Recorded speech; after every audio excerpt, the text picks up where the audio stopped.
Hello, my name is Peter Hicks, and I'm from the Fondation Napoléon. And my name's Hamish, Davey, Wright, and I'm from the Fondation Napoléon as well. We're going to be talking to you about Betsy Patterson, Jerome Bonaparte's first wife.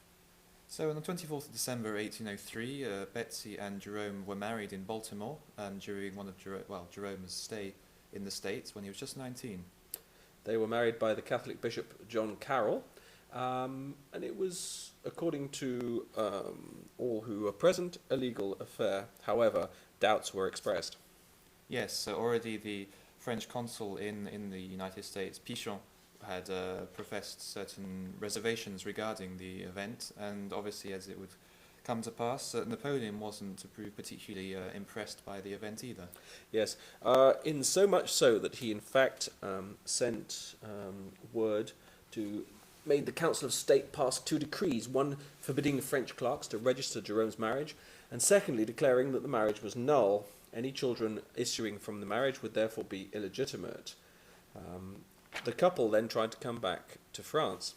The boat was stopped off the port of off Lisbon, and then they were redirected up the coast to Holland, where the boat was similarly not allowed to enter. The boat eventually ended up in England, where Betsy Patterson gave birth to Jerome's first child, Jerome Bonaparte Patterson, also known as Beau.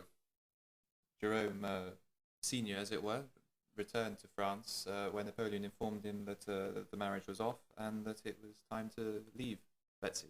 Yes, and that he should marry somebody, a titled person from Europe. Of course, as we know from later history, that he married Catherine of Württemberg, had two children, Jerome, known as Plan, and Mathilde. Well, the Second Empire is indeed the turning point for the relationship between the Patterson Bonapartes and the Bonapartes. Up to that point, Beau has been in correspondence with Mathilde and Plan, his half-brothers and sisters, and it's been reasonably cordial. Obviously, with the arrival of the Second Empire, the position of Plan and Mathilde as in line to the imperial throne suddenly becomes a little bit more important, and even if Beau is over at the other side of the Atlantic, the issue of his legitimacy suddenly becomes quite important. Particularly when Betsy and Beau arrive in France to make claims to Beau's birthright. So when Beau and Betsy arrive in Paris in 1554, they're welcomed with open arms by Beau's father, Jerome, and they're also invited to Saint-Cloud, where a special commission of government ministers makes a declaration. This is the keeper of the seals, Abatucci, the president of the Senate, Trollon, and the president of the Conseil, Baroche. They sign a consultation document whereby Mr. Jerome Patterson Bonaparte should be considered in France as a legitimate child, and that he was born French. A decree, furthermore, is passed in August of 1854, saying that it's legal for him in France to bear the name Bonaparte. Obviously, this decree is particularly troubling for Jerome's children by Catherine of Württemberg. It puts into question the legitimacy, and obviously if Beau is legitimate, then he becomes the head of the family after Jerome dies, obviously putting their position as heirs to the imperial throne, or at least in the line of succession, into question. So Jerome goes to his father and said, "Hey, Dad, this is all wrong. You have to stop this because it's shocking for our mother. You know, the whole family thing is disastrous." So at this point, Jerome sees the wisdom of what Plan is saying and basically sends Beau to Coventry, refuses to receive him any longer. And then Jerome and Plan write to Napoleon III and say, "Hang on, we've got to do something about this." And so in 1856, Plan takes advantage of the fact that his mother's father is in Paris to suggest to Napoleon III that they hold a Conseil de Famille. Conseil de Famille is not what you might think. It's not a family council. This includes the government ministers I just mentioned previously, Abatucci, Trollon, and Baroche. But we've also got the General d'Ornano, we've got Morny, president of the legislative body, government ministers, and a president as well. So this is quite a formal body of the Second Empire. So on the 4th of July 1856, it's decreed that although Beau has the right to bear the Bonaparte name, he has no rights of succession. Quite an intriguing decision in the end, considering that bearing the Bonaparte name suggests or carries a certain air of legitimacy. 4 years later, in 1860, Jerome died, to be buried in a side chapel at the Invalides. At this point, Beau and Betsy present a claim to the Council of State, claiming a part of Jerome's inheritance. Plan and Mathilde call another family council, which adds nothing to the 1856 decision. The Pattersons have nothing to do with the will. So on the 6th of September of the same year, 1860, Betsy and Beau take Plan to court, and they go to the Tribunal de la Seine. Court case was opened, and Berryer was once again Beau's lawyer. Berrier's arguments are as follows: that Beau had received letters from his father calling him "my dear son," that the children of the second marriage referred to him as a brother, and that Madame Mère had considered him as a grandson.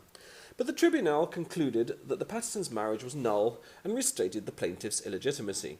Beau and Betsy then appealed to a higher court, the Cour impériale de Paris, and once again the lawyers Berryer and Allon found themselves face to face. And so we find ourselves in January 1861, and the case centred on in being able to prove whether or not the first marriage between Jerome and Betsy was indeed legitimate.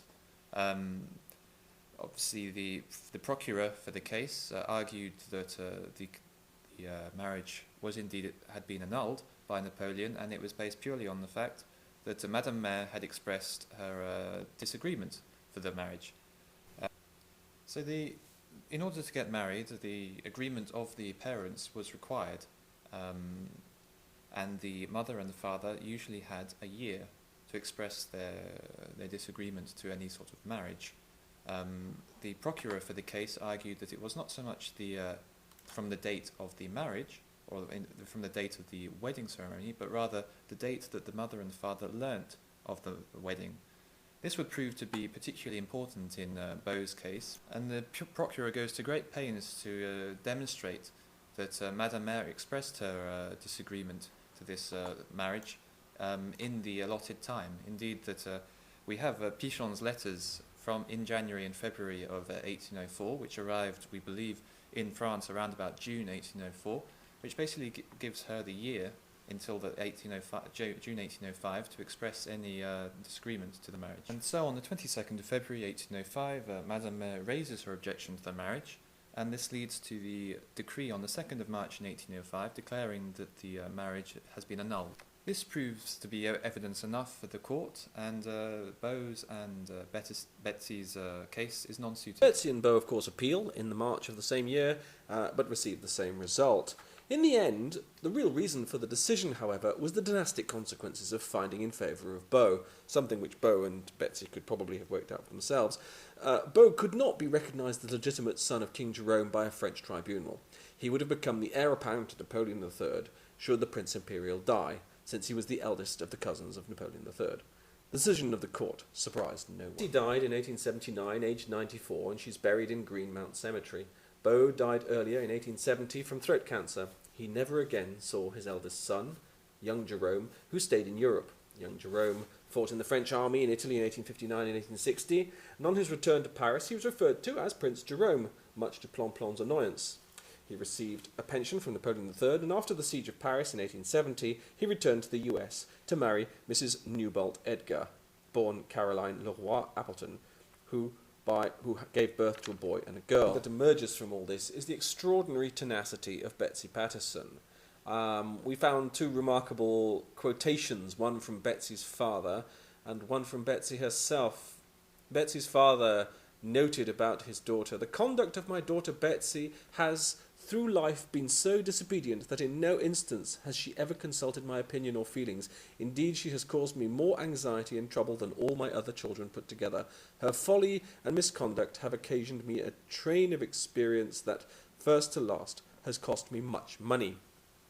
And I shall leave the last words to Betsy, who wrote in Florence to her father, "It was impossible to leave my talents and my ambition to the obscure destiny of a Baltimore housekeeper, and it was absurd to attempt it after I had married the brother of an emperor."